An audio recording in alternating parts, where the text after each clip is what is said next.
My stepmom demanded I give my room to her daughter and move into the garage, so I called CPS. I was 15 when my dad remarried. His new wife Janet had a daughter my age named Mia. At first, things seemed okay. Janet made an effort to include me in family dinners, and Mia kept to herself mostly. We weren't close, but we weren't enemies either. I thought maybe this blended family thing could actually work. But about 3 months in, things started to shift. Janet began making little comments about my room. How it had better lighting than Mia's. How the closet was bigger. How Mia really needed more space for her art supplies and her portfolio work, since she was applying to art schools. I brushed it off at first, thinking she was just venting. Then one Tuesday, I came home from soccer practice and found all my belongings in garbage bags lined up in the driveway. My posters were rolled up and rubber banded. My desk was dismantled. Even my bed frame was leaning against the garage door. I stood there completely frozen, not understanding what I was looking at. Janet came out smiling like nothing was wrong. She explained that Mia was moving into my room today because she deserved the space more. She'd been working so hard on her art and needed proper lighting and room to spread out. I asked where I was supposed to sleep, and she gestured toward the garage like it was obvious. Inside the garage, they'd shoved an old futon against the wall next to the water heater. There was a folding table for my homework and a plastic storage bin for my clothes. No insulation, no heating, just concrete floors and that ancient futon that smelled like mildew. I immediately called my dad,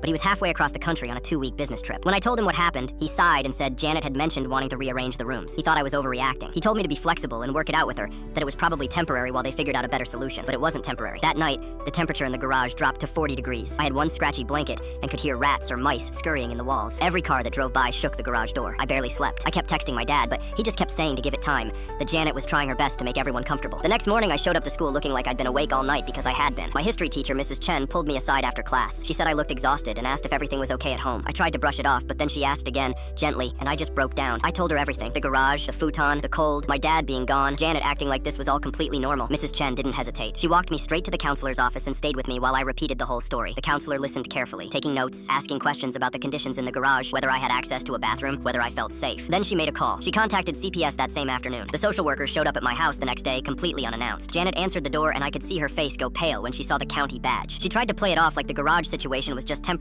just while we reorganized the house, just until we could figure out a better arrangement, but the social worker wasn't buying it. They asked to see where I was sleeping. Janet had no choice but to show them. The social worker took photos of everything. The futon with its one thin blanket, the space heater that barely worked and kept tripping the circuit breaker, the exposed wiring near my makeshift desk, the lack of proper ventilation, the concrete floor. They wrote everything down. Then they found my school books stacked in a cardboard box, my clothes stuffed into a plastic bin, my toothbrush and deodorant sitting on top of the washing machine because I didn't have a bathroom of my own. The social worker's expression got harder with every detail. My dad got an emergency call from CPS while he was still traveling. They told him his minor child was living in unsafe conditions, and he needed to return home immediately. He caught the next flight back. I'll never forget the look on his face when he walked into that garage and actually saw what I'd been dealing with. He just stood there, staring at the futon, at the space heater, at the plastic bin holding all my stuff. His face went completely white. That night, he and Janet had the biggest fight I'd ever heard. CPS opened an investigation. They did home visits. They interviewed me privately at school. They made it very clear that if things didn't change immediately, they'd have to consider removal. My dad moved me back into my room that same week. 2 months later, he filed for divorce.